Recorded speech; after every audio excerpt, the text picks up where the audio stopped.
hakkame pihta. Ja esimene küsimus soojenduseks. Kas rahvastikuministri koha kaotamine oli õige tegu? Ja kas praegune olukord, see, kus me oleme, on hea? Ja kas on vaja seda rahvastikuministri koha taastada? Ma annan rahvastikuministrile sõna. Tere, ma lootsin küll, et selles küsimuses vähemalt tahad ma viimasena vastata, aga no mul on eriti totter hakata õigustama ja ütlema, et minu arvates on seda ametit väga vaja. Aga, sest see võib tunduda õigustusena. Aga tegelikult ma nii arvan, et minu arvates oli see viga. Minu arvates Eestis on vaja ministrit, kes fokusseeritult vastutab selle valdkonna eest. Kuigi tõsi on, et integratsiooni eest ei saa vastutada üks minister või sellega tegeleda ei saa üks minister. Et see on teema, mis integreerub väga paljudesse ministeeriumidesse, väga paljudesse valdkondadesse. Aga kui ei ole ühte vastutajat, seda ühte suunanäitajat, ja kui ma olen öelnud rusikaga, piltlikult öeldes rusikaga vahepeal lauale lööb ja ütleb, et võt, nüüd peaks nii olema või kui on kabineti arutelud ükskõik mis teemal ja kui see minister näeb, et see või teine otsus võiks mõjutada integratsiooni tulemust oluliselt negatiivses suunas, siis ka seda ütleb. Et sellist ministrit täna ei ole, sest ei ole selget vastutajat. Ja riigis, kus 1/3 elanikkonnast on muu emakeelega, see on suhteliselt unikaalne, ainult Läti on 40%-ga meist ees, kui me räägime Euroopa Liidu riikidest, teistest riikidest, Euroopa Liidust teistest riikidest, siis see on meie jaoks oluline teema täna, on ka homme. See teema tähtsus ei kahane ajas, lähiajal kindlasti mitte, lähiaastakümnetel. Nii et jah, minu arvates on väga vaja. Kes vaidle vastu? Ma ei vaidle vastu, aga ma ütlen, et portfellite rahvastikuministrit ei ole vaja. On vaja portfelliga rahvastikuministrit ja ma arvan seda, et kui me vaatame... Minu kohver on seal. Siin ei ole midagi. Mis on läinud? Et mis ma tahtsin öelda on see, et nüüd see uus Vabariigi Valitsuse seadus, mis reguleerib tänast Vabariigi Valitsuse ülesehitust ja ka järgnevaid, see tegelikult võimaldab tulevikus kindlasti ja ma arvan, see võiks olla ka meie erakonna üks prioriteet, et kui me näeme, mis praegu toimub, eks ju, et ühiskond lõheneb, meediasõda ja nii edasi, siis rahvastikuminister, kes tegelikult tegeleb igapäevaselt selle küsimusega, et tuua Eesti ühiskond taas kokku. Aga tal peab olema mingisugune apparat. Täpselt samuti, nii nagu ka majandusministeerium, eks ju, praegu on ju, ütleme, prioriteetide järgi on ministrid, ettevõtlus- ja väliskaubandusministri, see on prioriteet, aga ka meie ühiskonna sidusus on prioriteet. Vastasel juhul ei ole mitte mingil julgeolekupoliitikul mõtet, kui meil osa ühiskonnast jookseb ühes suunas ja teine osa teises suunas. Et minu meelest rahvastikuministri koht portfelliga on lausa julgeoleku küsimus. Vaidled vastu? Vastu vaidlema hakka. Ma arvan, et me kõik siin oleme enam-vähem nagu sama meelt, nagu seda kohta oleks vaja. Mul oli 2 mõtted, mis ma tahtsin öelda. Ühe neist juba Andres rääkis ära, nii et ma ei hakka ennast kordama, aga teine on see, et ma hakkasin mõtlema, et tegelikult selle rahvastikuministri kohaga tekkis täiesti absurdne olukord aastal 2009. Et siis, kui tõepoolest tuli kõige aktiivsem rahvastikuminister, kes tõepoolest hakkas midagi tegema, me hakkasime nägema seda, mida tegelikult see minister teeb ja milleks ta võimeline on, siis kohe see koht põhimõtteliselt kaotati ära valitsusest. Nii et loogilisem oleks vastupidi, just nimelt see koht mitte ainult taastada, vaid just nimelt teha ministri koht portfelliga, aga selle asemel hoopis kaotati see koht üldse ära. Nii et sellest tollase valitsuse käigust mina küll aru ei saanud. Sul pidi 2 mõtet olema. Esimene juba oli see, mis Andres teis välja. Ma vaidlen ühele asjale vastu, et minu meelest oli ka ilma portfellita ministril ikkagi üsna oluline roll, et selles mõttes, et portfelliga ta võiks olla parem, aga ka ilma portfellita on tal kindlasti oma väärtus ja see väärtus poliitika kujundamisel on kindlasti piiratum kui portfelliga, aga sümboolselt, emotsionaalselt oli ta ikkagi oluline. Ehk siis see, kui suur hulk inimesi praegu ütleb, et siis meil oli naš minister, siis see kindlasti on ka oluline. Aga teine loomulikult, et kui vaadata nüüd seda sisu, mis on toimunud pärast seda, kui valitsuses sisuliselt mitte keegi ei vastuta selle valdkonna eest, ehk siis vastutavad kõik, ehk siis ei vastuta mitte keegi, siis tegelikult on täitsa selgelt näha olnud, et sellele valdkonnale tähelepanu ei pöörata. Näiteks uus järgmise perioodi lõimumiskava tuleb oluliselt väiksemas rahalises mahus, sest keegi ei ole sellele tähelepanu väga pööranud ja keegi ei taha sellesse valdkonda panustada. Ei võita selle eest just kabineti läbirääkimistel ja nii edasi, et selles mõttes on, kui ma küsisin Kultuuriministeeriumi ametnike käest, kes siis on kultuurilise mitmekesisuse osakonnast, kes siis peaksid vastutama selle valdkonna eest, et kui näiteks Kultuuriministeeriumisse tuleb mingisugune seaduseelnõu kooskõlastamisele teistelt ministeeriumit, et kas te kunagi annate oma hinnangu lõimumispoliitikast lähtuvalt? Ja loomulikult vastuseks ma sain seda, et nendeni need eelnõud isegi ei jõua. Et selles mõttes on selge, et kui oleks selline inimene, kes suudaks analüüsida või kes peaks, kelle ülesandeks oleks analüüsida seda kõike, mis riigis toimub sellest valdkonnast lähtuvalt, siis oleks sellele teemale oluliselt rohkem tähelepanu. Enne kui sa ütled, miks ja kas on vaja seda lõimumiskava mustandi või drafti prügikasti visata, ma küsiks Kristina Kallase käest, mida sina arvad sellest portfellist ja ministrist? Ma saan aru, et poliitikud on juba otsuse teinud siin laua taga, et nüüd küsitakse ka minu käest, et ma lihtsalt noogutan takka, et mis ma ikka saan juurde veel lisada, et põhimõtteliselt ma leian, et selline poliitiline positsioon peab olema, selline poliitiline vastutus kellelgi peab olema selle poliitika eest ja kas ta on siis ministrina või on ta mingis muus vormis valitsuse juures, see on nagu arutelu koht, aga põhimõtteliselt see, et kellelgi peab olema väga tõsine poliitiline vastutus selle teema eest Eestis, et sellega ma olen muidugi nõus. Võib-olla tohib, ma ütlen see juurde veel selle portfelliga või portfellita mõistes, et mina isiklikult arvan, et ta peaks olema kabinetiminister. Kas ta nüüd portfelliga või portfellita, see jah, ei ole nüüd nii oluline, aga oluline on siin see, et tal on siiski püsiametkond. Et kui mina asusin tööle 2007 ja mul oli sõna otseses mõttes kabinet olid tühjad, lauad olid tühjad, mul oli ainult sekretär ja autojuht. Ma erasektorist tulnuna, ma isegi ei osanud nagu kõige halvemas unenäos seda arvata, et selline asi võib riigis eksisteerida. Et sa tuled tööle ja sul ei ole üldse meeskonda, sul on nimi minister. Et okei, siis tuli käised üles käärida ja hakata moodustama seda ametkonda või ametnikke ja mul oli õnne väga tublid inimesed tööle saada. Tõsi, mitte kohe järgne päev, sest osakonda hakkas juhtima inimene, kes õppis integratsiooni Londonis doktorantuuris ja ta ei tule üleöö, aga ma sain ta poole aastaga ja nii edasi.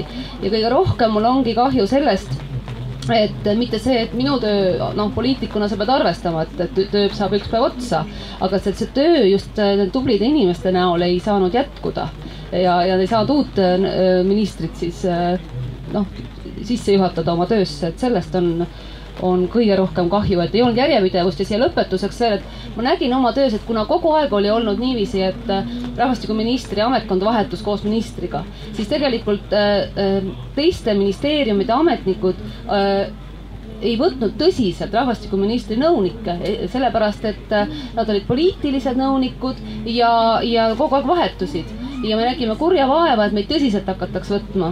Ja enne minekut tundsin, kuidas meil on juba haridusministeeriumiga, siseministeeriumiga on tekkinud juba ametikondade tasemel hea koostöö, meid võetakse tõsiselt ja siis oli kõik jälle null, et sellest on kahju.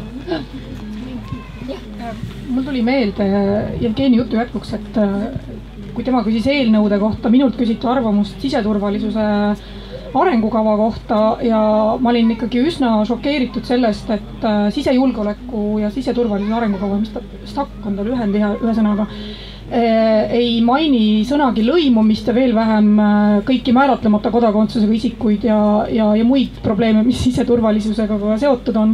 Ehk siis, et see on hea näide sellest, et kui ei ole poliitilist kuju, kes selle poliitikaga tegeleb, siis ei jõua see teema ka teistesse arengukavadesse ja see lihtsalt vajub läbi sõrmede meil siin. Just selles olukorras oli või praegu Kultuuriministeerium, kelle pädevuses on seda järgmist lõimumiskava koostada, mis peaks olema 2014-2020. Tegelikult me oleme peaaegu terve aasta ilma lõimumiskavata, praegu elame niisama. Et kuidas see õnnestunud on, et Jevgeni on see inimene, kes peatas või ei ole kooskõlastanud ja tegelikult praegu see lõimumiskava mustand või draft eelarvega 38,2 miljonit eurot 7 aasta peale on laua peal või juba all. Et kuidas me oleme saanud terve aasta ilma lõimumiskavat elatud või?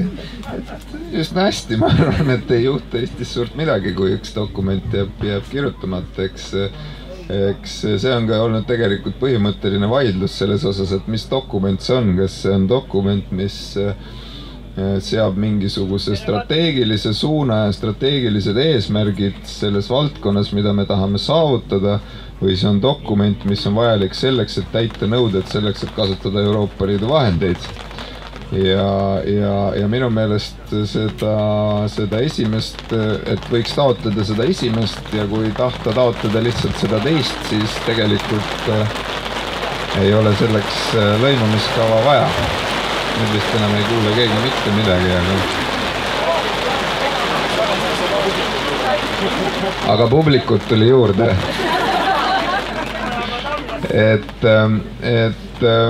Ma arvan, et see protsess või see, mis see tulemus on, tänase seisuga tegelikult peegeldabki seda sama, kust me alustasime.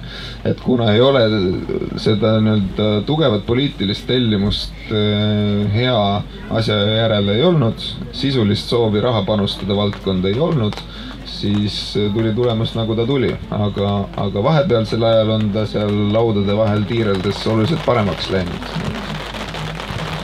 Kas piisavalt hea, et enne uut aastat on see vastu võetud või ootame märtsi? No seda ei oska mina öelda, see on kultuuriministri pädevus, aga ei, nii kiiresti kui võimalik, et ma loodan, et ikkagi lähikuudel kuskile selle protsessiga jõutakse. Me vahepeal unustasime üldse seda termit selgitada, mis see siis on integratsioon. Et oskate öelda, millest me räägime? Kristina? Ma pigem küsiks teda niipidi, et milleks meil seda lõimumuspoliitikat vaja on, et ärme hakkas nagu seda sõna defineerima, sest siin on nagu sotsiaalteadlased, kes aastaid kirjutavad artikleid sellest, et kuidas ühte asja või teist asja kontseptuaalselt mõtestada.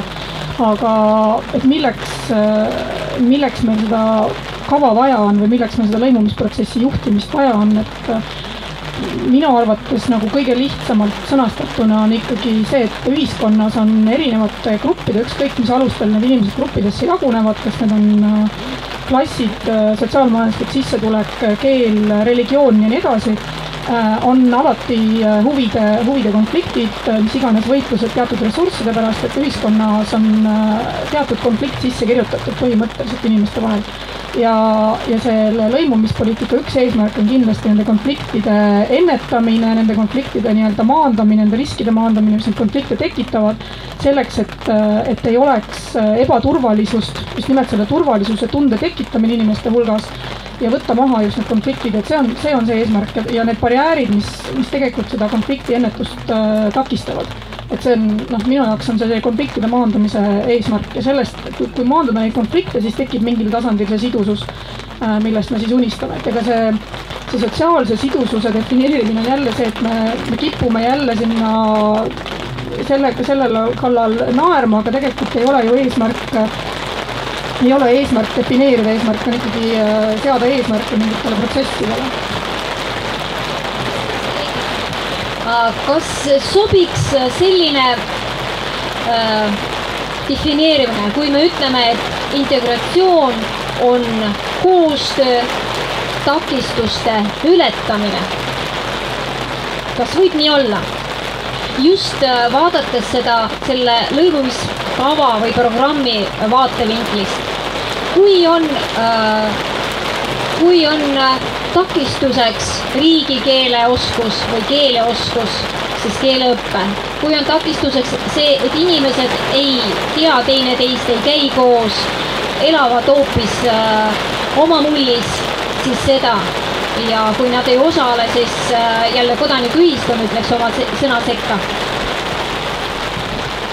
Selle Kristina ilusa pika jutu peale ma ütleksin, et kui teadlane on rääkinud, siis poliitiku pole enam siin midagi lisada, see oli nii hästi öeldud, kui me räägime sellest, et mis on eesmärk, aga no me defineerime et mis see integratsioon on ja et üks võimalus, üks põhjus kindlasti on see, et koostöö takistusi ära hoida või ületada õigemini, aga no teine minu arvates, mis on veel olulisem, on teha kõik selleks, et neid takistusi ei tuleks. Et neid ennetada. Et see peaks olema see esimene eesmärk, et no juba see maast madalast laste integreerumine ühiskonda noorte, et siis neid takistusi ei tulegi, nad ei saagi aru, et mingid probleeme võiks olla keelest või kultuurist tulenevalt. Aga kui need juba on, siis on see, peaks neid aitama ületada just.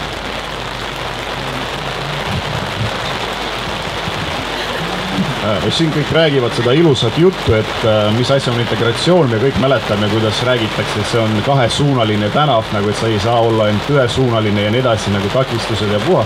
Et mina küll nagu võib-olla väikse provokatsiooni mõttes nagu räägiks natuke teistmoodi sellest. Ma arvan nagu, et integratsioon või siis nagu, kuidas ma ütlen, lõimutud ühiskond, põimunud ühiskond, integreeritud ühiskond, seda võib nimetada erinevat moodi, aga ma arvan, et see on selline ühiskond, kus ei ole sellist asja nagu meie ja teie, ehk ei ole seda jagamist.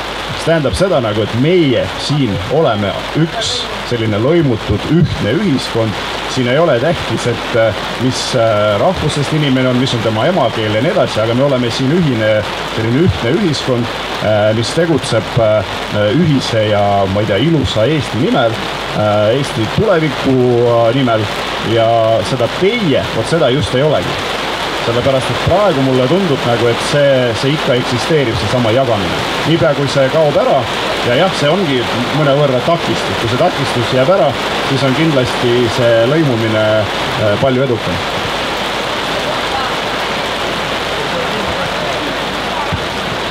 Ma annaks siia Andresele ka sõna. Mis sa arvad, et kui jätaks kogu seda lõimumiskava või programmi, no ei teeks üldse, mis siis juhtuks? Jagaks vaestele inimestele neid miljonid ja ongi kogu lugu või annaks nendele mitte-eestlastele kätte? No, ma teaks mind kuulda on, ma proovin rääkida hästi kõvasti, aga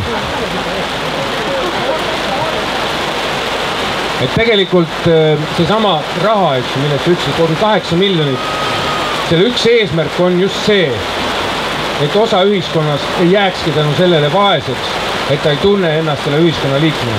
Et tegelikult see 38 miljonit, mis on kindlasti väike summa 7 aasta peale, on puhas investeeringuprojekt. Aga ühe mõtte ma ütlen, mis mul on nagu peas kummitanud aastaid juba, et ütleme niimoodi algaja kirjanikuna ma võin endale lubada teatud paralleele.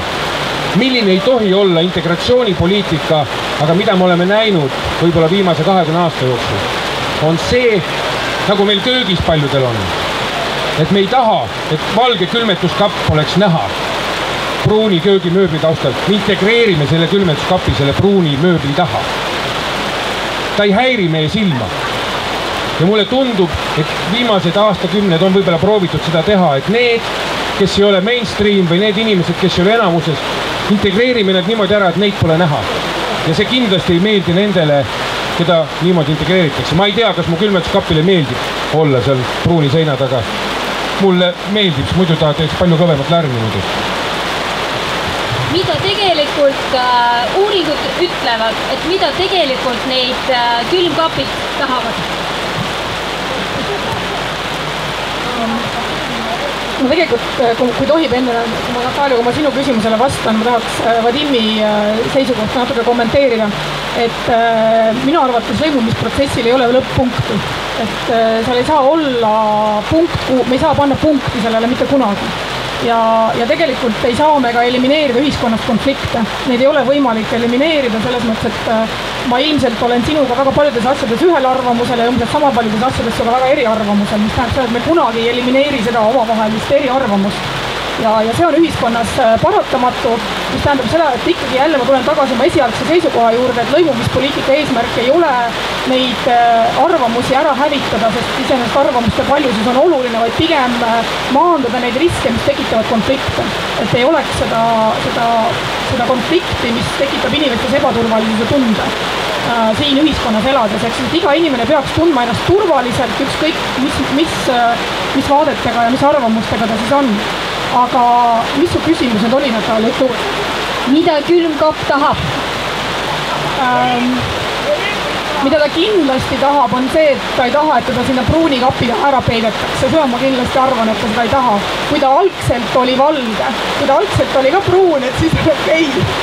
Aga kui ta oli algselt valge ja teda pruuniks värvitakse, siis ma arvan, et ta saab väga pahaseks.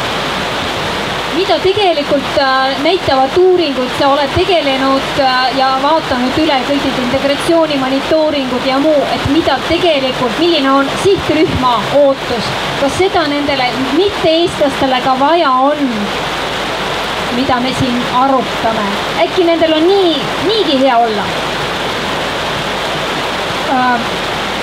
Ma arvan, et kõik Eesti elanikud, olenemata sellest, mis on nende kodune keel ja mis värvi nad on täpselt, kas pruunid või valged. Kõik soovivad elada, ma hakkan kordama ennast juba, kõik soovivad elada turvalises keskkonnas ja kui on olemas mingid situatsioonid, kus nad tunnevad, et nad on eemale tõugatud, nad on tõrjutud, nad tunnevad ennast ebaturvaliselt, mis iganes see põhjus siis on. Põhjus on selles, et tööturul diskrimineeritakse, põhjus on see, et ta ei saa vabalt avaldada oma arvamust näiteks, eks ole. Et sel juhul on see probleem ühiskonna jaoks ja sel juhul ja uuringud on näidanud, et meil teise emakeelega, need inimesed, kes räägivad kodus emakeelena teist keelt, mitte eesti keelt, tunnevad ennast märkimisväärselt ebaturvalisemana siin Eestis erinevatel põhjustel. Ja selle tõttu on see probleem, millega peaks tegelema ja ma arvan, et võti ei ole mitte ainult nende inimestes ega ei tasu süüdistada neid selles, et nemad ennast ebaturvaliselt tunnevad. Lastrite analüüs näitab seda ka, et kui me vaatame inimeste tausta, kelle käest küsiti, et mida te tahate ja kuidas te tahate, et mida ebaturvalisem oli nende majandustulevik, et mida vaesem see inimene ennast tundis, seda vähem ta oli ka lõimunud. Et see oli ainuke korrelatsioon, mis seal tuli välja, et nii otsest seost näiteks eesti keele oskusega ja lõimunud või ei ole lõimunud, isegi kodakondsusega ja ka osalusega ei olnud. Ainuke otsene seos, et kas inimene tunneb ennast turvaliselt majanduse mõttes või majanduslikult, kas ta tunneb, et tema lapsel on homme piim anda. Tahtsin siia lisada, et uuringud, mis sai tehtud ka pärast aprillisündmusi, juba mitmed aastad tagasi, ka isegi sealt tuli välja, et kui inimeste käest küsida, et mis on teie jaoks olulised teemad, siis ka muu emakeelega inimesed nimetasid integratsiooni alles umbes 7-8 või niimoodi seal järgus. Enne seda oli kõik muu, seesama, kas mul on töökoht, kas mul lastel läheb, kogu see turvalisuse küsimus. Aga sellepärast ma tahangi öelda, et tegelikult me ei saa teha kõiki asju selle järgi, et me lähme näiteks muu emakeelega inimese juurde ja küsime, kas sul on integratsiooniprogrammi vaja. Siis tõenäoliselt see on reeglina vastus, et mulle seda küll vaja ei ole. Aga see on nüüd nende otsustajate nagu oskus või tarkus, milleks nad on ka valitud, et nemad vaatavad asja laiemalt, et seda on vaja mitte nüüd konkreetsele sellele inimesele, sellele muu emakeelega inimesele, seda on vaja ka sellele eesti emakeelega inimesele, on vaja kogu ühiskonnale, sellepärast et kui ei ole sidus ühiskond, siis ei arene tegelikult, siis ei saa täidetud ka need esimesed asjad, mis on turvalisus, töökoht, majandusareng ja nii edasi. Et see on tegelikult seotud kõik, ka tavainimene ei mõtle sellises kategoorias ja see on normaalne. siin punajään küsis, äkki inimesed tahavad küsida ja tema tahabki. Kõigepealt head sõbrad, see praegust telk on kõige populaarsem, siin on 3 tublit Eesti ministrit sees. Ja tahtsi küsimus on selles, et kui eelmisel ajal majandus oli väga raskes olukorras, siis Eesti tublid naised, sealhulgas üks istub siin praegust ära, et tuua need välja, need kartulid, eks tulest välja ära. Au ja kuulsus Urvele, samuti eks ju Jevgenile. Jevgeni on tubli selles, et kui kogu aja solgutati meie haridussüsteemi, nii ei tehta nagu enne tehtud. Selge siht peab olema ja kui praegust õpetajat ei jätku, ei ole vaja 12 aastat neid hoida seal ja nühivat pinki. 11 aastat ja tööle, kurat, ja jätkub eks ju õpetajaid ka. Ja Andrus Anveltile tahaks ütelda, eks ole, suu kuivapäeval sellepärast, et justiitsika praegust on selline asi, et Tallinn peaks ükskord ka võtma mõistuse pähe, et need, kes reostavad meie riigi kultuuri ja elu, narkomaanid, kes sadamas varastavad ja on nii ja naa, panna nad ühte kuskile, kui muud oli raketibaasi, Tartu lähedal on ka Aki metsas, eks ju, las elavad sääl ise ja lõikab puid ja panevad kapsaid välja ja nii ka kui inimesed kasvavad, siis lasta välja. Ja selleks, eks ju, pika jutu peale, et mulle meeldib kõige tähtsam integratsioon, on Pavelil ja Roh. Kuulake Kuku raadiot, reedel, väga asjalikud, vot see on integratsioon ja ausalt ja õiglaselt räägib. Need on vene nimega ja inimesed, kes on selle peale väljas, aga et oleks leek ja tervik kõrgel, siis annan meie lugupeetud, siin on üks naisminister, eks ju, ära, meie erakonnast on aru, eks ju, tõrvik põleks heledalt ja inglid näitaks meile teed. Elagu Eesti, elagu sotsiaalne demokraatia!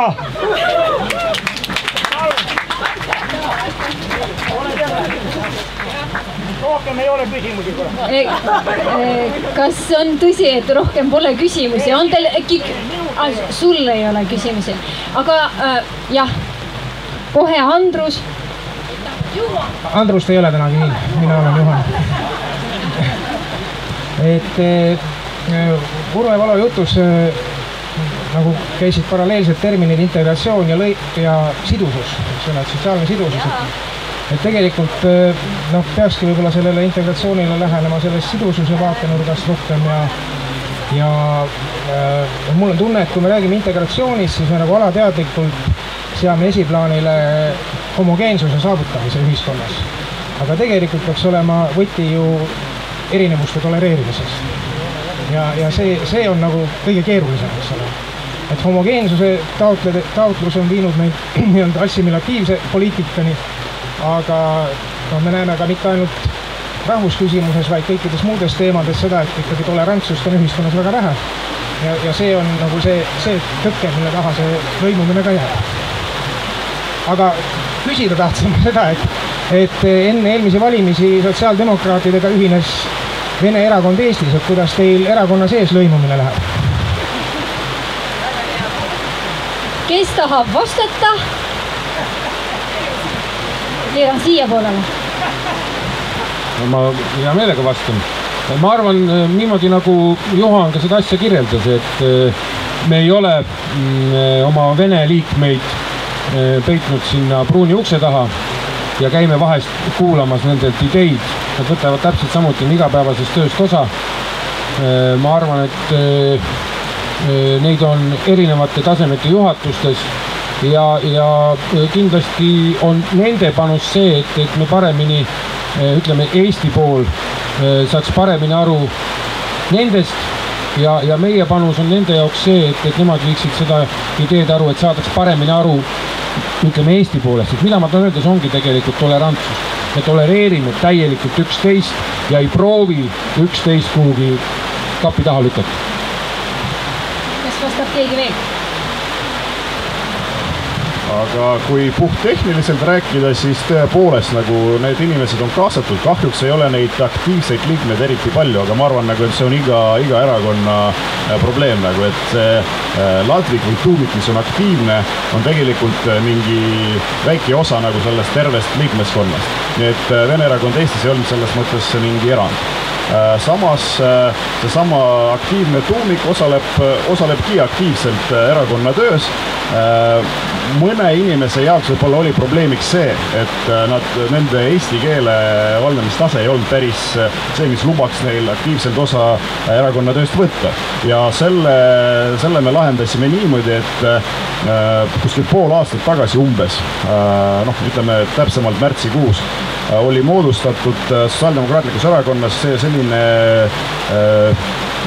kuidas ma ütlen, see ühendus nagu venekeelne foorum, SDE venekeelne foorum или русскоязычный форум Социал-демократической партии, kus põhimõtteliselt töökeeleks ongi vene keel, et inimesed, kes ei oska nii hästi nagu eesti keelt, et osaleda just nimelt kõikidel tasemel erakonna töös, võiksid alustada sealt näiteks, ja saaksid nagu seal aktiivsed olla.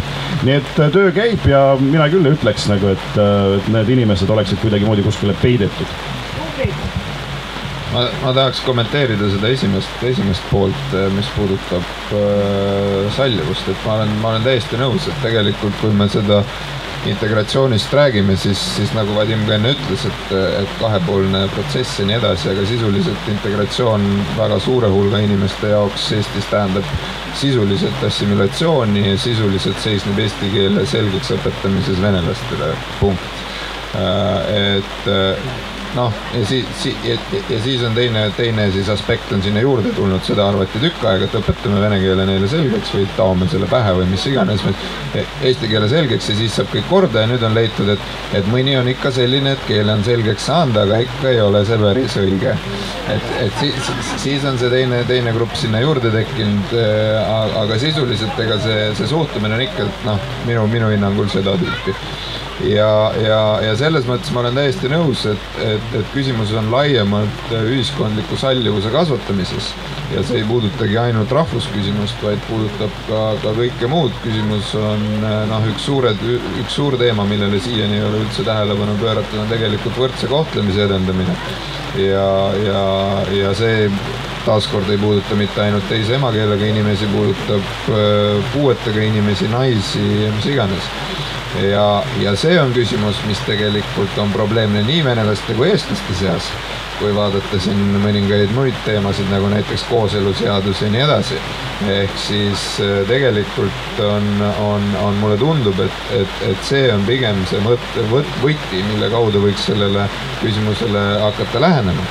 Ja juhul, kui suudetakse tagada see, teatud see, millest Kristina rääkis, selline turvalise heaolu selline olukord, siis kõik need muud valdkonnad, mis on ka kindlasti olulised, ega ütleme, kui rääkida siin eesti keele oskuse parandamisest, siis see üldjuhul on paranenud nendel, kellel on selleks olnud praktiline vajadus, ehk siis seda on tegelikult tinginud tööturg, mitte mingisugused üleriiklikud programmid. Ehk siis eeskätt see, millega riik peaks eeskätt tegelema ja väga oluliselt rohkem tegelema, on seesama võrdse kohtlemise ja sallivuse edendamine. Aastal 2008 on see seadus, võrdse kohtlemise seadus vastu võetud. Viimane uuring, mida ma võib-olla pärast küsin Kristina käest, näitas, et sellest seadusest keegi ei tea, kaasa arvatud ministeeriumitest, mitte nii palju, ei oska vahet teha näiteks otsese diskrimineerimise ja kaudse diskrimineerimise vahel. Kas te oskate seda teha siin olejaid? Jah. See tähendab, Jevgeni ajas õiget juttu. Aga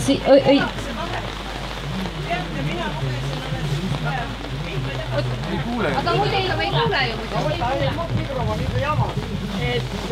Alles hiljuti ma lugesin, venelastel on üks väga populaarne ansambel ja nüüd mul läks meelest ära mingisugune avaaria. Te teate? Ja selle solist on siin meil Eestis naiste võtnud ja tema ütles avalikult välja, lõpetage see jama ära, Eestis ei ole mingit venelastel diskrimineerimist, et saage ükskord aru.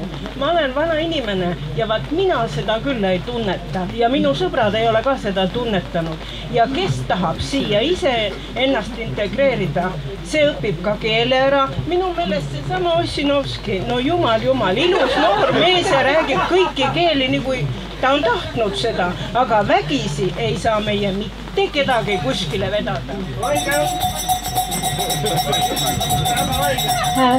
Arne Kivinuk Eesti Loodusõpetajate Liidust ja tahtsin küsida, kuidas haridusministeerium hindab praegu üleminekut eestikeelsele õppele, et mis seisus see on? Suur tänu selle küsimuse eest, sest see oli meil järgmine küsimus.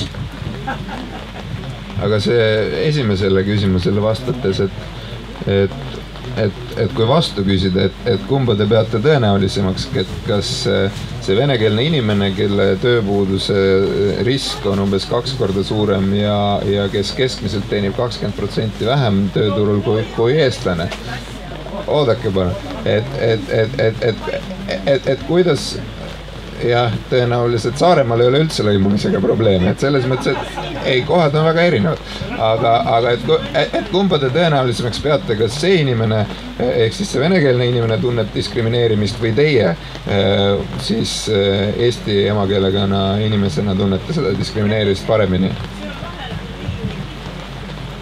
Aga kui see inimene läheb ära kuskile teise riiki, ma väga vabandan, ta õpib ära kõik muud keeled. Ta õpib ära norra keele, ta õpib ära soome keele, kõik muud keeled, aga vaat siin ta elab ja seda ta räägitud ei saa ja mulle tundub, et ta ei tahagi. Ma väga vabandan, aga see on minu arvamus. Arvamus on selge ja see ei ole üksi, kes niimoodi arvab, aga kooli küsimus. Ei, küsimus tegelikult, ma pean ikkagi tagasi tulema, et küsimus ei ole tegelikult väga arvamises. Küsimus on selles, et tööturul, ebavõrdne kohtlemine tööturul on reaalsus. Küsimus on selles, kui laiaulatuslik ta on ja ega seda me lõpuni ei tea. Ja sellel on kindlasti oma objektiivsed põhjused olemas, jah, aga sellel on ka täiesti subjektiivsed põhjused 100% olemas. Umbes nii nagu, ma ei hakka ütlema, ühe ametiasutuse personali inimene mulle ütles, et tuleb eestlane, tuleb venelane, CV on põhimõtteliselt enam-vähem sama hea, inimesed enam-vähem sama head. Aga tead, see eestlane jättis parema mulje. Ja jättiski parema mulje, sellepärast, et ta ongi rohkem sinu oma. Et selles mõttes selle eest ei tohiks kindlasti seda alaväärtustada. Ja teine fakt on ikkagi ka see, et Tartu Ülikooli üks geniaalne magistritöö tehti, kus siis inimene saatis 30 CV-d, identsed CV-d, välja arvatud nimi. Ühel oli eesti nimi, teisel oli vene nimi. 30 erinevasse firmasse ja eestikeelse nimega CV-d said 30% suurema tõenäosusega vastuse. See on veel enne, kui see inimene suudab tõestada, kas ta oskab eesti keelt või ei oska.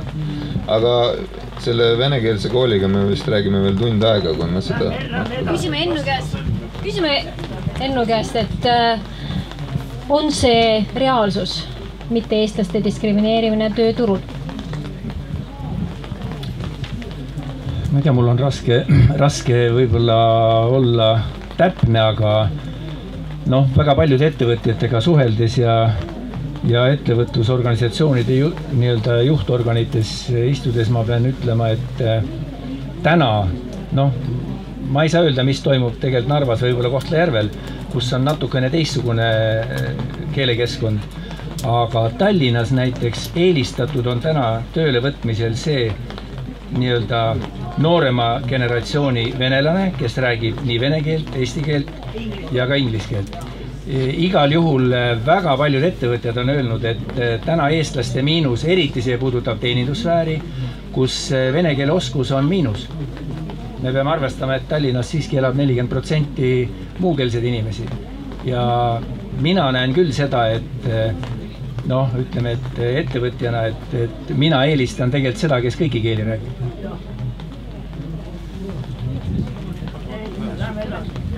No, mitte et me otseselt Ennule vastu vaidlen, aga me räägime ju sellest tasemest. Me räägime teenindustasemest, eks ju. Me räägime sellest, kes on kassas, kes on odav tööjõud, oskab 3 keelt. Nii kui me hakkame mööda seda karjääriredelit üles minema ja ükskõik, kas on riigisektor, on ka see erasektor, hakkab pudenema ära. See on muideks sama probleem, mis on ka tihtipeale naistega. Et ka seal hakkab vaikselt ära pudenema ja me jõuame täitsa tippu.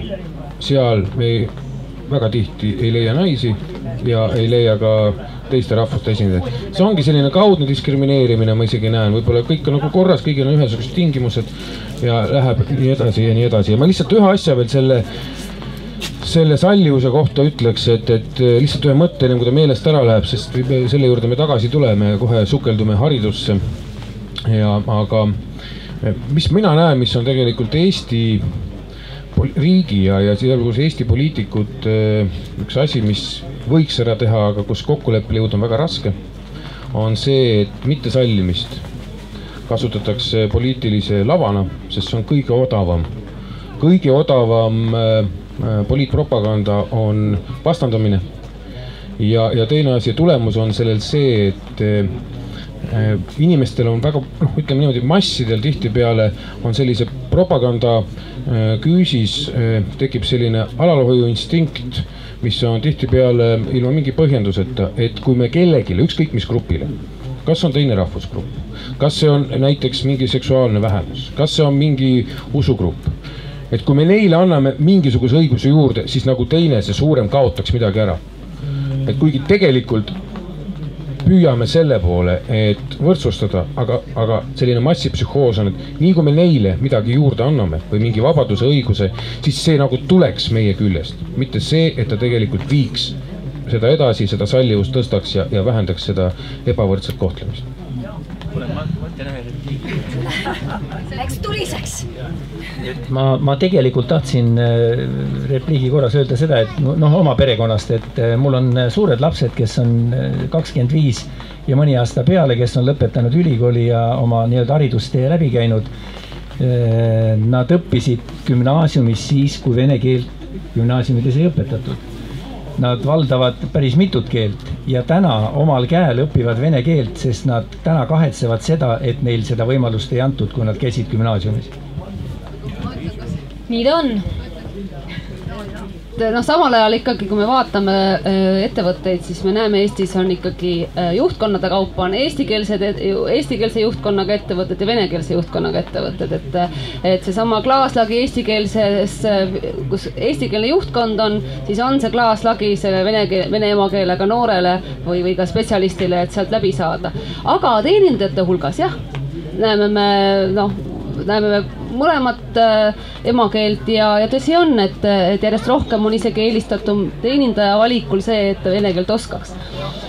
Aga mis on kurvem lugu veel see erasektorile lisaks on ikkagi riigisektor, sest riigisektoris me põhimõtteliselt vene emakeelega inimesi peaaegu üldse ei näe, kui ma pean silmas ministeeriumeid.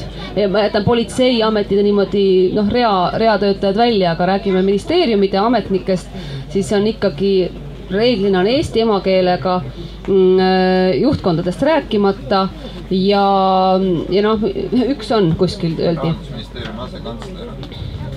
Rahandusministeeriumi asekantsler on nüüd, jah. Aga umbes sellega see piirdubki ja see ei ole emotsioon. Ja minu jaoks on ikkagi, ma olen seda palju rääkinud ja ei väsi kordamast, eriti kurb see, et meil on peaministri büroos on suur osakond, kes tegeleb avalike suhetega, seal on 9 inimest, kui ma ei eksi, umbes täpselt. Ja seal ei ole ühtegi inimest, kelle emakeel oleks vene keel. See ei olnud enne aprillisündmusi. Aprillisündmuste ajal me nägime, kui suur peataolek oli tänu sellele, et ei olnud ühtegi vene keelega inimest, kes oleks andnud nõu ja osanud suhelda vene keeles. Ei ole ka pärast seda, et me ka ei õppinud midagi. Sellest on väga-väga kahju. ma kommenteeriks, miks ei ole riigiasutustes kõrgematel kohtadel vene emakeelega inimesi. See on sellepärast, et siin on see võimu jagamise küsimus ja kui Andres ütles, et eestlastel on see hirm, et kui nad kellelegi mingeid õigusi juurde annavad, siis nendel jääb neid õigusi vähemaks.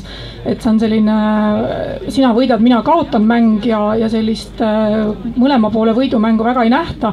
Ja seal ma oleksin ka ettevaatlik selle sallivuse nii-öelda puhtalt sallivuse enda eesmärgiks seadmisega, sellepärast et sallivus saab olla ka ühiskonnas, kus võimu jätkuvalt ei jagata.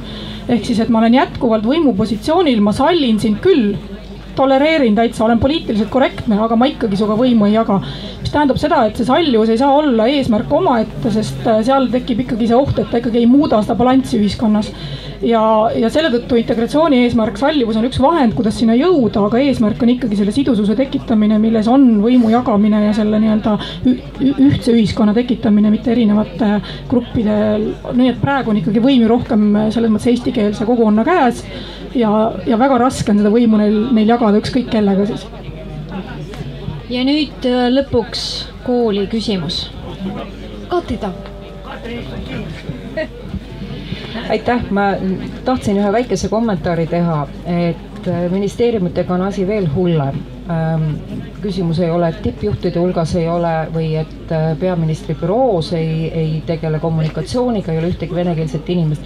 Tegelikult on täna Eestis 3 ministeeriumi, kust näiteks Raadio 4 ei ole võimalik kutsuda esinejat rääkimaks sellest, mis nendes ministeeriumites või Eesti riigi elus toimub, sellepärast et keegi ei valda vene keelt. Ja see viibki selleni, et see riik ei ole paljude inimeste jaoks nende oma riik. Et üks asi on tõepoolest konflikte vältida, sallida teistsuguseid inimesi, aga mina arvan ka, et see sidusus ja see meie tunne, millest Vadim siin ka rääkis, et see on üks oluline eesmärk integratsiooni puhul. Ühiskond paraku on vastandustele üles ehitatud ja me ka iseennast defineerime teiste kaudu. Aga et see meie kasvaks järjest suuremalt ja need inimesed tunneksid ka, et nemad on siin meie ja see on meie riik. Aitäh!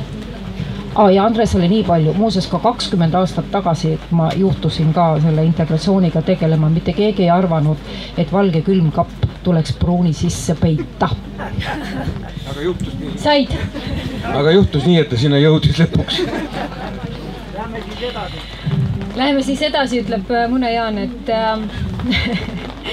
ja lähmegi edasi selle küsimusega, mis on juba kõlanud ja ma palun vabandust, nii palju aega läks selleks, et sinna me jõuame, aga küll me lahkame seda lõpuni. Küsimus oli, kordame küsimust.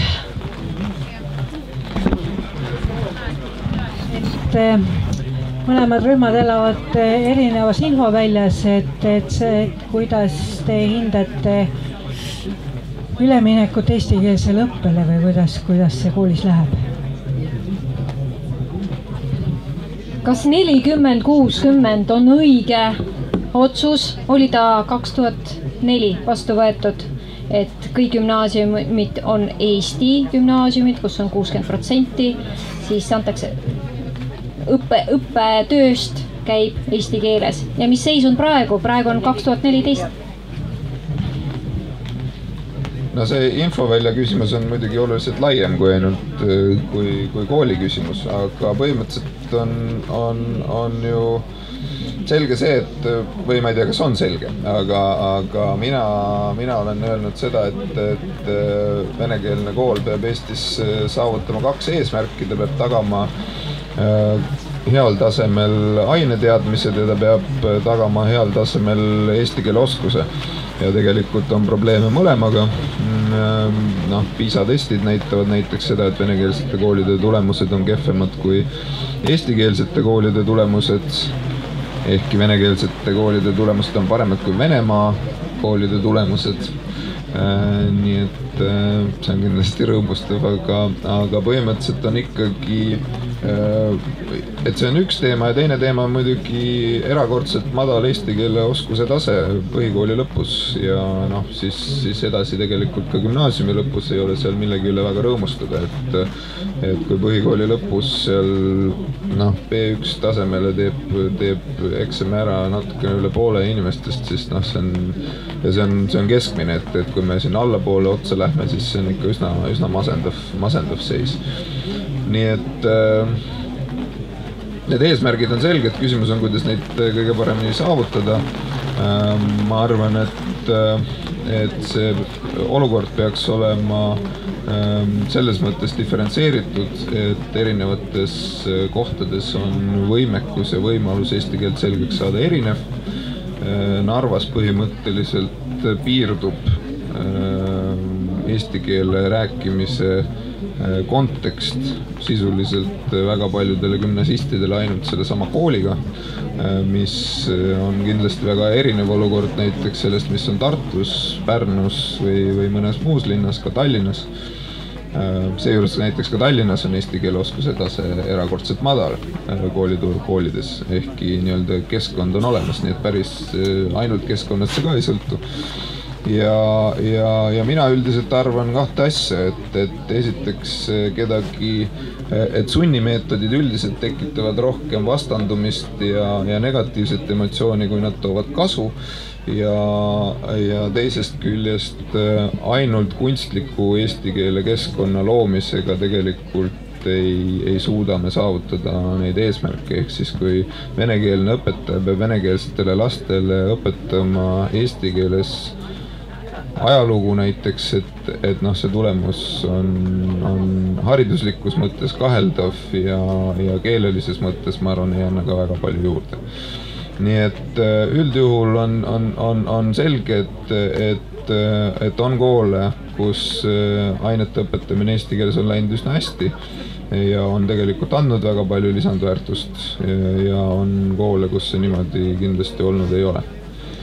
Aga lõppkokkuvõttes, kui rääkida sellest, siis see on kindlasti ei lahenda seda eesti keele oskuse probleemi ära ei lahenda, et kui ka nende näiteks samade lastega rääkida, kes õpivad nendes süsteemides, siis nad kõik väidavad, ma usun, et nad ei valeta, et kõige paremini on nad omandanud eesti keelt mitteformaalsetes keskkondades, siis kui nad on käinud kuskil õpilasvahetustes, suhelnud reaalselt eestikeelsete lastega, siis on tekkinud see motivatsioon selle keele õppimiseks ja siis on see asi edenenud, et kui sulle sunnitakse mingit asja lugema eesti keeles, siis see on hoopis midagi muud. Ma räägiks natuke konkreetselt sellest, kuna hiljuti oli Haridusministeeriumi poolt moodustatud selline komisjon, mis tegeles just nimelt olukorra uurimisega venekeelsetes gümnaasiumites ja siis mina olin selle komisjoni üks liige. Me käisime Tallinna, Narva, minu meelest Kohtla-Järve, Kiviõli koolides ja uurisime, me just nimelt rõhutasime kõikjal nagu, et me just nimelt uurime, me ei kontrolli, me ei inspekteeri, vaid me uurime, et mis on see olukord, et kuidas selle üleminekuga lood on. Ja ma pean tunnistama, et põhimõtteliselt on olemas üks selline vene vanasõna za двумя зайцами погонишься, ни одного не поймаешь, mis otse tõlkes tähendab seda nagu, et lähed kahte jänest püüdma ja ei saa kätte ühtegi. Ja siin väga paljuski nagu see tuligi välja, et kui me kohtusime nii direktorite kui nende õpetajatega, kes õpetasid oma ainet just eesti keeles ja lõviosa neist ikka olid vene emakeelega õpetajad, sellepärast et eesti emakeelega õpetajad vene koolidesse õpetama millegipärast ei lähe. Siis noh, kas üks näide oli suurepärane minu meelest, kuna see sama 60-40 kestab, siis nad hakkasid rääkima nagu, et mis ainet nad annavad nii-öelda nagu, et see kehaline kasvatus loomulikult kõige populaarsem ja nii edasi ja siis jõudsime sinnamaani, et oli 2 õpetajat, kes ütlesid, et me oleme inglise keele õpetajad. Siis ma küsisin, kas ma sain õigesti aru nagu, et vene emakeelega lastele õpetatakse inglise keelt läbi eesti keelt.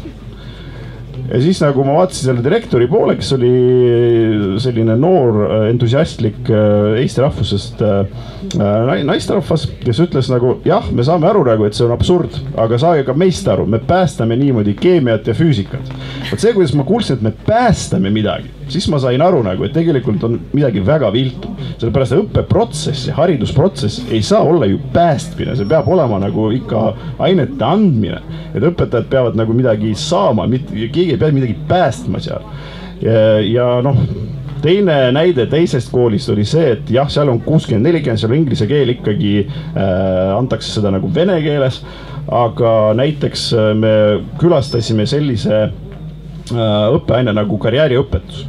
Ma pean ausalt üldse, see oli eesti keeles, see oli nagu selline valikaine, aga ma pean ausalt tunnistama, nagu, et ma ei saanudki aru, nagu milleks seda vaja oli. Et põhimõtteliselt täiesti tühi tund. Et ühesõnaga jah, seal õpetaja rääkis eesti keeles lastega, nagu meil ei olnud võimalust nagu kontrollida, kas see oli nagu eelnevalt lavastatud kuidagi moodi või mis iganes.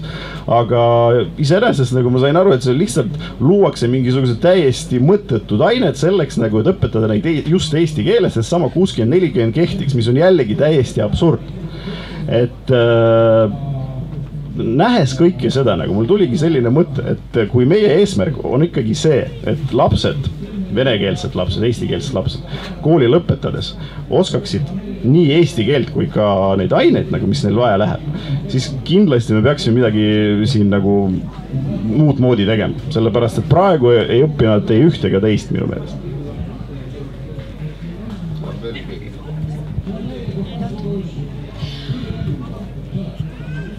Ma tahaks seda öelda, et tegelikult see formaalharidussüsteem viib inimese lahku. Kui minu laps sai 1,5 aastat vanaks, siis oli vaja otsustada, millise lasteaeda teda anda. Ega valikut ei ole, kas eesti või vene. Kas või? Ja sellest hetkeks, sellest alatest, tegelikult selle lapse tee on juba ette määratud. Arvatavasti läheb vene kooli, arvatavasti sellise gümnaasiumi, kus keegi ei oska midagi hästi õpetada. Aga tegelikult nende laste teed juba sellest maast 1,5 aastat vanad, nad lähevad lahku, nad ei kohtu ka füüsiliselt. Nad käivad erinevatest pubidest, ma ei tea, nad erinevates huvikoolides, nad ei kohtugi. On väga raske neid kokku viia gümnaasiumitest, kutsehariduse süsteemis ja kõrghariduse süsteemis, ausalt öeldes. Et need teed lähevadki lahku nii varakud, et nende eest otsustatud tegelikult siis, kui sa oled 1,5 aastat vana, et sa ei saa ju midagi otsustada. Et mul on küsimus, kas ei peaks kool või lasteaed olla ühe katuse all?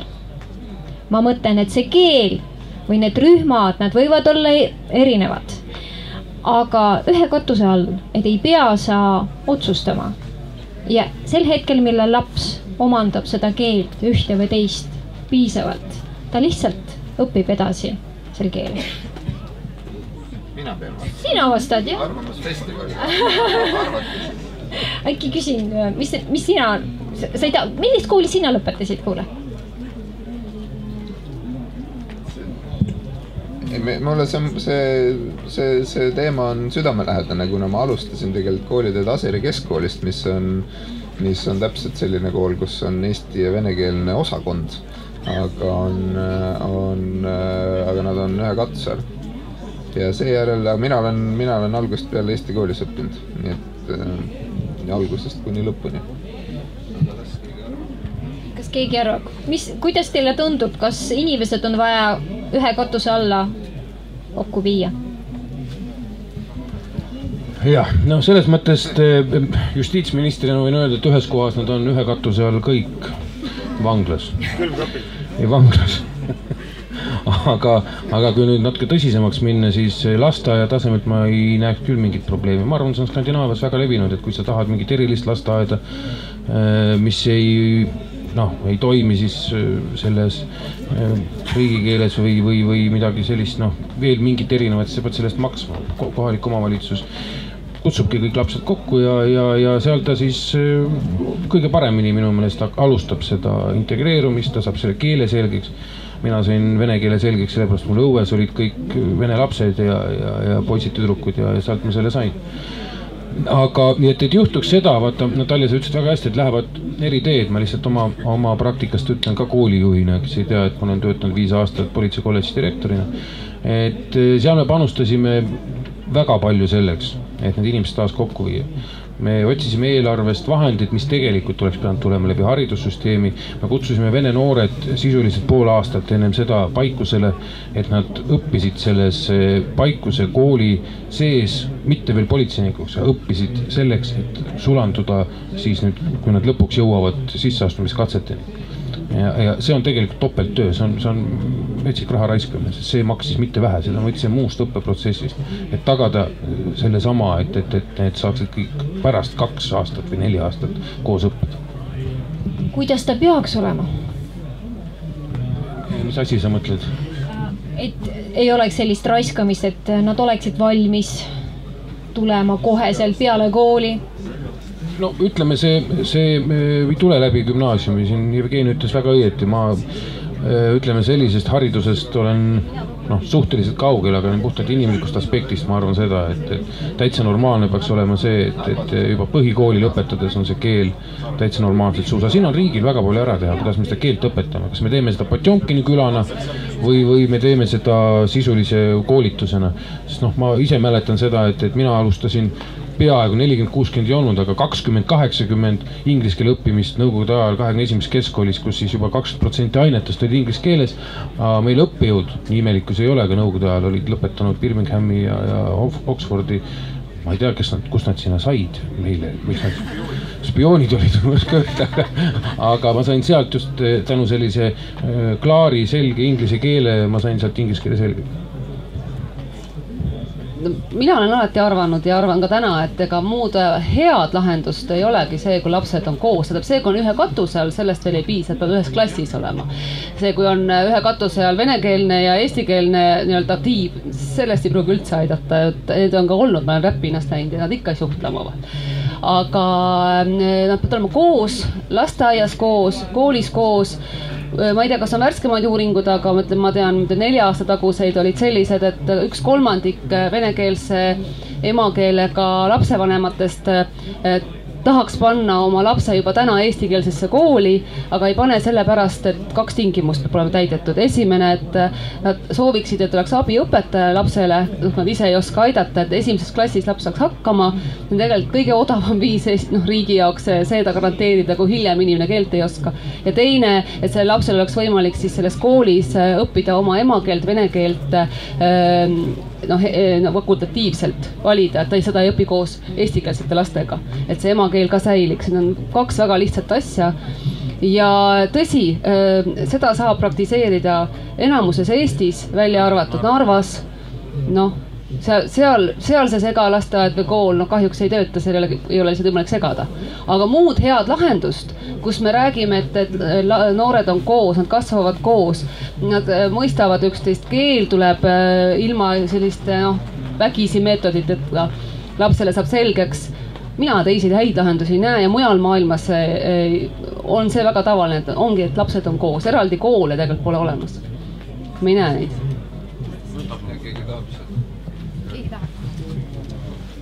Natukene siia poole. Ja ma tahaksin küsida, et mida te meeles peate selle, et koos, et kas nagu samas klassis või kuidas, et ma ei küll tea selliseid juhtumeid, et oleks samas klassis ja kõik läheks nagu hästi.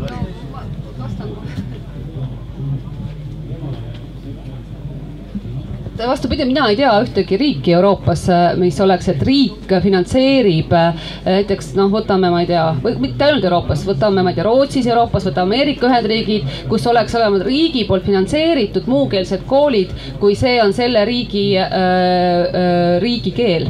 Et seda ma pean silmas, et Ameerika on ju väga multivahvuseline riik, aga koolid on inglisekeelsed ja kui tuleb muu emakeelega lapsed sinna, ma olen ise käinud vaatamas, siis neil on ekstra programmid, abiõpetajad, nad aitavad alguses, aga nad ikkagi aitavad ingliskeelsesse keskkonda, ingliskeelses tunnis hakkama saada. Sama on Rootsis, et on olemas näiteks nimetatakse ju Rootsis Eesti kooliks on olemas, aga tegelikult see tähendab seda, et tegelikult õppetöö käib rootsi keeles, aga seal on võimalik eestikeelsetel lastel õppida oma emakeelt ekstra juurde fakultatiivse tunnina. Ja sama oleks Eestis, et mina ei näe, et see, kui meil on paralleelkoolid ja siis, et sellisel moel me neid noori saame integreeritud nii, nagu me tegelikult tahaksime. Et tõepoolest venekeelne noor lõpetab kooli, tal on eesti keel sama hea kui eestlasel. See oleks ju eesmärk, et tal oleks sama hea, siis ta on ka tööjõul sama konkurentsivõimeline, saab edasi õppida ja kõik see pool. Ja samal ajal see on arusaadav, et see muu emakeelega inimene, ütleme vene põhiliselt, et ta ei taha ka seda, et kui laps läheb päris eestikeelsesse kooli, et punkt A ta ei saa algul hakkama esimeses klassis, kui ema isa ei oska õpetada, peab olema abi juures, seda peab riik garanteerima ja teine on, ta ju tahab tõesti see normaalne, et ka vene keel edasi areneks, et see ei jääks selliseks kodu lihtsalt lihtsaks keeleks, et on võimalik seda ka selles koolis juurde õppida. Minu arust normaalsed nõudmised või soovid need jällegi nõudmised. Ja seda ei oleks keeruline üldse tagada. Aga samas me küsime, mis on vene koolide tulevik ja vene hariduse tulevik. Et sel taustal. Et küsiks võib-olla jällegi haridusministri käest, et ring oli täis. Jevgeni. Ma ei oska hariduse kohta väga midagi arvata, mul on endal lapsed, kes elavad neljakeelses keskkonnas, et meie pere olukord on selles mõttes ebakonventsionaalne võib-olla siin Eestis, et 4 keelt korraga ja ausalt öeldes õnneks ei ole kooliteema veel päevakorral, aga ma arvan, et mida ma lapsevanemana, kelle lapsel on mitu emakeelt ja olles ise mitmekeelne inimene, ma leian, et lapsevanemal võiks Eestis jääda õigus või võiks jääda valik, ehk siis, et venekeelne kool vähemalt põhikooli tasandil teatud mahus ja ulatuses võiks Eestis alles jääda puhtalt selleks, et on lapsevanemaid, kelle jaoks on tähtis ja nad on kõik maksumaksjad Eesti Vabariigi kodanikud, et neil on õigus selleks. Et iseenesest mina ei näe seal vastuolu, gümnaasium on hoopis teine teema. Ma arvan, et taaskord, et küsimus on laias plaanis, kui me seda konkreetset probleemi puudutame, ei ole eeskätt minu meelest isegi selles keeleoskuses nii väga, vaid selles sotsiaalses võrgustikus. Et see küsimus oli väga õigesti püstitatud, et kui eesti ja vene noored kohtuvad esimest korda ülikoolis või siis juhul, kui ülikoolis ei kohtuta, siis kuskil tööturul, siis on kindlasti ühtedel oluliselt raskem kui teistel. Narvas on reeglina raskem eestlastel, nii palju kui neid seal on, ja ülejäänutel loomulikult siis venelastel ülejäänud Eestis. Et selles mõttes, et selleks, et seda lõhet ei tekiks, siis minu meelest on igati loogiline, et meil ei oleks täiesti füüsiliselt segregeeritud koolikeskkondasid. Ma arvan, et me oleme harjunud natukene seda kogu protsessi nägema niimoodi, et on kas Eesti või kas vene. Tegelikult on võimalik samas koolimajas teha väga mitmes keeles õpetamist, kui see kool on piisavalt suur, muidugi selles mõttes 10 õpilasega ei ole, aga suures koolis on võimalik õpetada ju mitmes keeles paralleelselt ja ka niimoodi õpetada, et õpilane saab ise valida, mis mahus ta mis keeles mida õpib, koos siis lastevanematega. Ja minu meelest põhiline oleks ikkagi see, et need lapsed õpiksid koos, isegi kui nad õpivad erinevates tundides, siis neil oleks ühine kooliväline tegevus, tunniväline tegevus niikuinii. Ja juhul, kui see koolikeskkond on hästi korraldatud, ehk siis need koolid on hästi juhitud, siis oleks, ma arvan, võimalik need koolisisesed kogukonnad ka sisuliselt ära ühendada. Loomulikult, kui seda teha lihtsalt tuimalt niimoodi, et paneme kaks kooli kokku ühte majja ja muud midagi ei tee, siis nad jätkavad samamoodi paralleelset elu seal sama katuse all. Heal juhul, halval juhul tõenäoliselt hakkavad klaarima oma neid suhteid füüsiliselt, aga ma arvan, et on ka Eestis üsna häid näiteid selle kohta ja võiks minu meelest seda täitsa laiendada.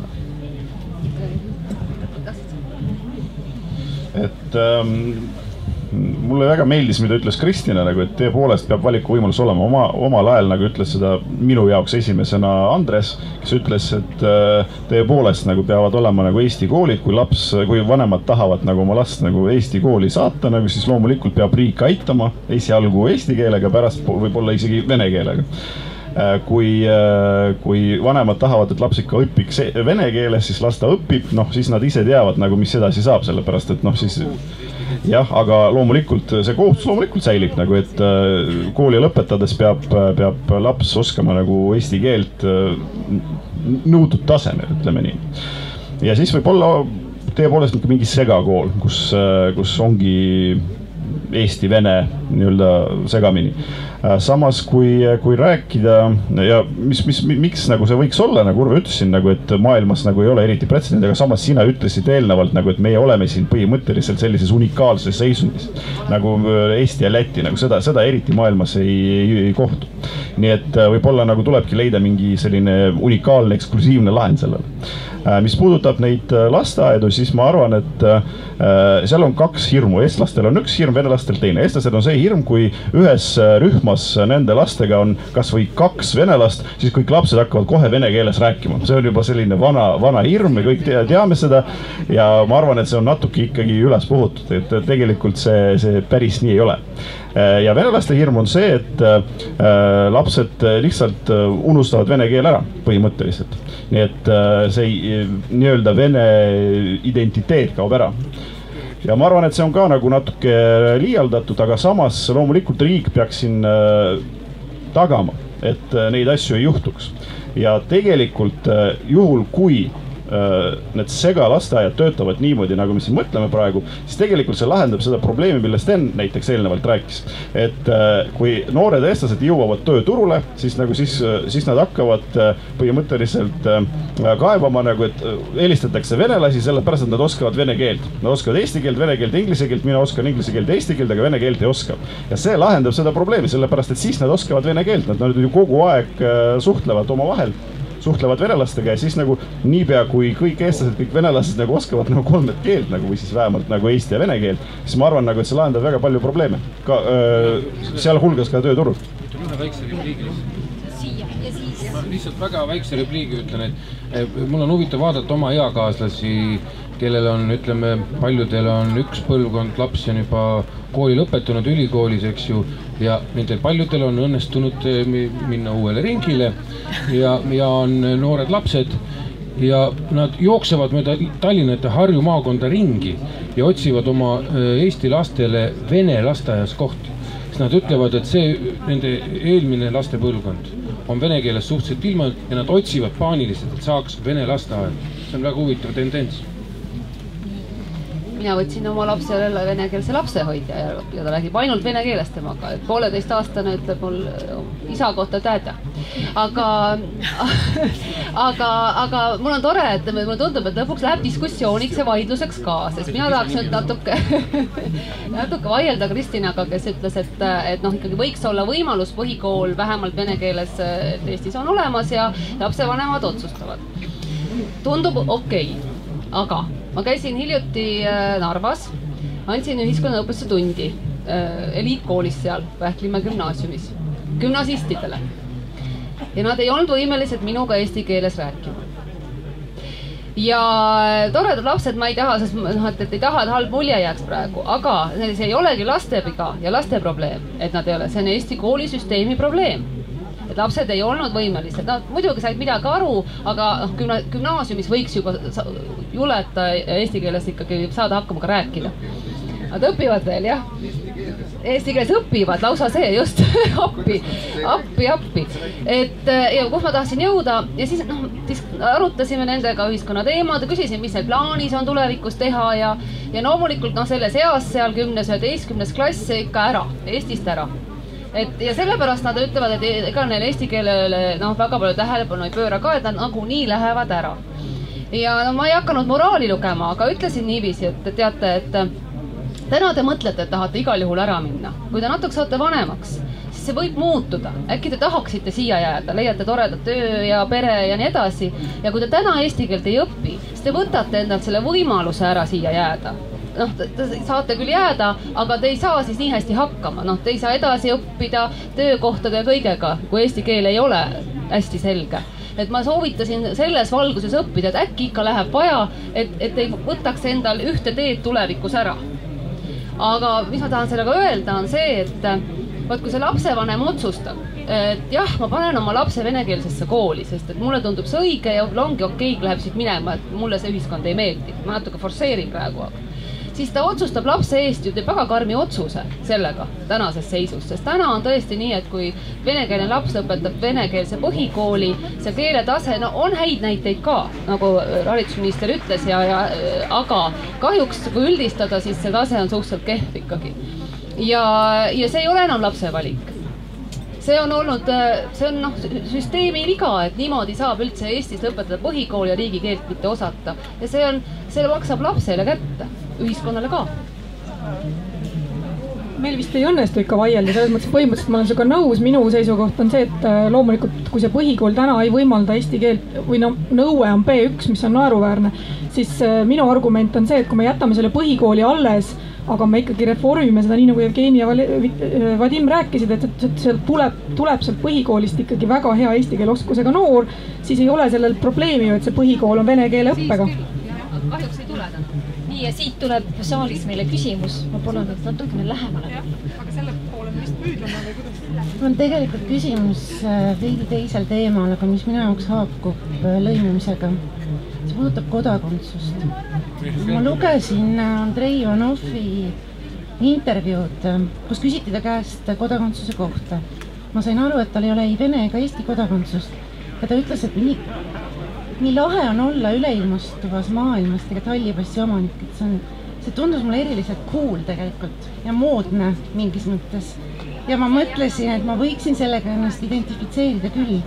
Kas on siin mingeid uusi ideesid või teistpidi mõtlemist nagu üleval ja kuidas see kodakondsuspoliitika praegune seis nagu haakub lõimumiskava ja toestab nagu seda? Kui sa oleks näinud minu plaani, kohe küsid seda, mida oleks vaja küsida. Kes tahab esimesena? Kristinale südame läheb. Minu lemmikteema, jah. Kodakondsus kui selline, et ma arvan, see, mis Andrei Ivanov vastas, ilmestab väga hästi seda, kuidas on Andrei kirjanikust on juttu, eks ole? Jah, et see ilmestab väga hästi seda, kuidas on devalveerunud kodakondsuse mõiste kui selline. Ehk siis, et see seotus ühe konkreetse riigiga, see kodaniku identiteet, mis on seotud ühe konkreetse riigiga ja mis seob sinu kohustused ka ühe konkreetse riigiga, on tänaseks muutunud selles mõttes nagu igandiks, et ta on veel täiesti olemas, aga ta ahistab paljusid inimesi selles globaliseeruvas maailmas. Ja selle tõttu võib-olla tõesti, ma ise ka unistasin, mõtlesin, et mõtle, kui tore oleks olla lihtsalt see, et sa oled määratlemata, aga sul on vähemalt dokument, mis võimaldab sul reisida, ükskõik kuhu. Aga see ei pane sul piire kinni, aga see ei seo sul sind kohustustega. Et loomulikult on tal nagu hea olla ja tegelikult meie integratsioonimonitooringud näitavad, et need inimesed ei kurdagi väga oma olukorra üle. Nii et 86 000 inimest, ma arvan, et suur osa neist võib-olla isegi kurdab, aga nende hulgas on ka selliseid sotsioloogilisi gruppe, kes leiavad, et see on nagu nende jaoks ideaalne variant ja nad ei tahagi seda olukorda muuta enda jaoks.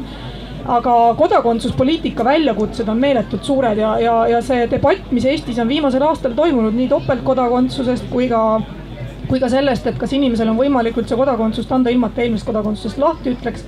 Et see on ilmekas näide sellest, kuidas 21. sajandil rahvusriik üritab kuidagi hakkama saada ja tegelikult ei ole ju kuskil lahendust, sest kõik riigid on täpselt sama küsimuse ees. Et kuidas lahendada selle nii-öelda oma elaniku, oma kodaniku ja riigi omavahelist suhet, sest ega täna Eestis on täpselt samasugune olukord nagu paljudes riikides, ehk siis inimesed, kes elavad Eesti territooriumil, ei ole kõik kodanikud, aga samas riigina, aga need elanikud, kes siin elavad pikaajaliselt, on samamoodi riigina seotud, et mis see vahe nii-öelda pikaajalise elaniku ja kodaniku vahel tegelikult tänaseks päevaks on? Väga väike. Ja et kui vaadata seda, jätkates lihtsalt seda sama mõtet, et tegelikult ongi ju vähemasti Euroopa tasemel ja ma arvan, et mujal ka aina rohkem ja rohkem õigusi, mis vanasti olid reserveeritud ainult kodanikele, on tegelikult laiendatud ka pikaajalistele elanikele ehk siis teiste riikide kodanikele. Euroopas on isegi vastu võetud direktiiv, pikaajaliste elanike just ongi direktiiv, mis tegelikult näitab üsna rangelt kirjutab ette, missugused õigused missugustes valdkondades ja teemades peavad olema kodanikud koheldud võrdselt mittekodanikega ja noh, seal on sisuliselt vähesed asjad, mis jäävad sealt välja, on valimisõigus, sõjaväekohustus ja veel mõned üksikud asjad, avalikus teenistuses töötamine, umbes nii. Et selles mõttes on kindlasti see mõiste muutumas, küll mitte alati Siseministeeriumis ei ole seda muutust toimunud, sest kui lugeda seal neid analüüse, mis seal kirjutatakse, kuidas lojaalsus riigile on jagamatu ja ühtne ja nii edasi, et siis tekib muidugi väga tõsiseid küsimusi, et millises sajandis tegelikult elatakse. Ja noh, olles ise elanud 3 aastat Suurbritannias, mina väga selgelt nägin, kuidas tegelikult inimeste identiteedid, mida siis võib nimetada ka mingiteks lojaalsusteks, aga tegelikult sidemed mingisuguse kogukonna ühiskonnaga on sellised kihilised, et igal inimesel on suhtumine oma kodulinna, koduvalda, oma riiki, laiemalt identiteeti, ma ei tea, eurooplasena, mis iganes ja erinevad identiteedid tegelikult on erinevatel inimese eluperioodidel erinevalt aktsepteeritud. Ehk siis kui ma elan Suurbritannias, siis kindlasti minu tunnetus ütleme eurooplasena on oluliselt suurem kui siis, kui ma elan Eestis, aga see ei tähenda seda, et ma kuidagi nüüd Eesti vastaseks järsku oleksin muutunud seetõttu, et mingil ajahetkel niimoodi on. Meil on jäänud 5 minutit tegelikult meie arutelu lõpuks, et lõpusõnad ja võib-olla siis seoses ka kodakondsusega, kas topeltkodakondsus võiks olla võimalus? Juristina ma ütlen alati seda, et asi, mis juba tegelikult eksisteerib, vajab legaliseerimist. Mida me peidame pead liival, ütleme, et seda ei ole. Eestis on suur osa inimestest elab topeltkodakondsusega väga paljudel põhjustel, mõned lausa sunniviisiliselt, mõned puhtalt pragmaatiliselt. Tänapäeva maailmas me teame, et ülioluline on tegelikult maksuresidentsus. Tegelikult ta mängib palju olulisemat rolli kui kodakondsus ja kodakondsus, lihtsalt lõpetuseks ütlen ühe väikse loo. Ma olin juba mitu aastat politseist töötanud ja 15. mai 90 sain Toompea ründamisel, löödi mu pea veriseks interliikumise poolt ja Toompead kaitsnud ja kõik. 92 oli vastuvõtmisel Eesti põhiseadus ja esimesed valimised. Mina läksin uhkelt politseivorm valimisjaoskonda ja siis vaadati nimekirja üle. Te ei ole kodakond. Et järgmine palun. Siis ma läksin kõrvad lontistelt välja, hakkasin uurima, kuna mu vanematel õnnestus sündida Venemaalt, siis ma kodanik. Ma naturaliseerusin väga ruttu ära muidugi, hästi ruttu, nädalaga. Nii et lojaalsusest ei olnud puudu, maksu maksin ka, lausa, ütleme niimoodi, rahvuspatrioot, kõik asjad. Ja kas see läks tõega kokku? Ei läinud. Ma ütlen, kodakondsus sellises terminis, nagu me ta tänasel päeval näeme, on kindlasti tegelikult sellise Euroopa, vana Euroopa rahvusriikide, ütleme igand, mis Euroopa Liidus sees, vähemalt hakkame sellest pihta, peaks hakkama väga kiiresti ja väga mõjusalt lahustama. Nii hea tunne siin kuulata siin sotside tagatoas. Kas meil on midagi veel lõpetuseks öelda igal ühel? Ma ütlen paar sõna topeltkodakondsusest, et tegelikult Euroopas on ainult 3 riiki, kus topeltkodakondsus ei ole mitte mingis vormis lubatud. Et 3 riiki on Austria, Leedu ja Eesti. Kõikides teistes riikides on ühel või teisel vormil topeltkodakondsus lubatud. Nii see on lihtsalt nagu selline fakt, mis paneb mõtlema. Mis puudutab seda kodakondsusetuse probleemi, siis jällegi mõned faktid, et meie kodakondsuse seadus on 20 aastat vana. Nendel aastatel nagu olukord mitu korda juba muutunud, aga see seadus ei ole siiamaani muutunud. Meil on Eestis 86 000, nagu Kristina ütles, inimest, kel ei ole mitte mingit kodakondsust. Meil on arvatavasti me keegi nagu kindlasti ei tea nagu täpselt, kui palju neid on, aga meil on arvatavasti kuskil 120 000 Vene Föderatsiooni kodanikku. Ja kui näiteks kodakondsuseta inimene ehk halli passi omanik nii-öelda läheb Venemaa saatkonda, siis ta lihtsustatud korras saab Vene kodanikuks. Kui ta läheb, ütleme niimoodi, migratsiooniameti, siis ta lihtsustatud korras Eesti kodakondsust ei saa. Mis tähendab seda, et tegelikult olukord vajab kõvasti muutmist, muidu nende Vene kodanike arv kasvab veelgi. Kodakondsuseta inimeste arv eriti ei kahane, nagu statistika näitab, see on kuskil umbes 100 inimest aastas. Ning tegelikult ma arvan, et kui me tahaksime, et meie puht julgeoleku olukord oleks Eestis parem kui praegu, siis me peame kindlasti mõtlema selle peale, et kodakondsuseta inimesed võiksid saada lihtsustatud korras Eesti kodanikeks. Ma väga kahtlen, et nad kõik kohe nagu hakkavad seda võimalust kasutama, sest nagu oli juba öeldud, nagu paljud näevad sellest nagu võimalust jääda nii-öelda maailma kodanikuks ja nii edasi. Aga samas ma arvan, et see on Eesti riigi huvides, nagu et see olukord kõvasti muutuks ja kiiremas korras. Ja ma kordan seda, mida ma kirjutasin ajalehe Sotsiaaldemokraat juhtkirjas, mis seal kuskil on, et on ühiskondlikult arusaadav, et mingisugused probleemid, mis on piisavalt pikalt olnud üleval, tüütavad ühiskonna ära. Nendele tegelikult ei pöörata enam tähelepanu piisavalt, nad ei ole enam akuutsed, kõik teavad, et nad kuskil on, aga et las nad siis olla. Et üks sellistest kindlasti on AIDS, kus me oleme maailmas AIDSi leviku poolest täiskasvanud elanikkonna seas 33. kohal koos Ghana vist umbes sellise seltskonnaga, ma ei taha kedagi seal Aafrika kontinendil solvata peast siin.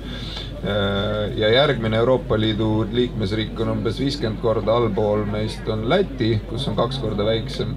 See ja enam-vähem tase Lääne-Euroopa riikides on umbes 10–15 korda madalam kui meil.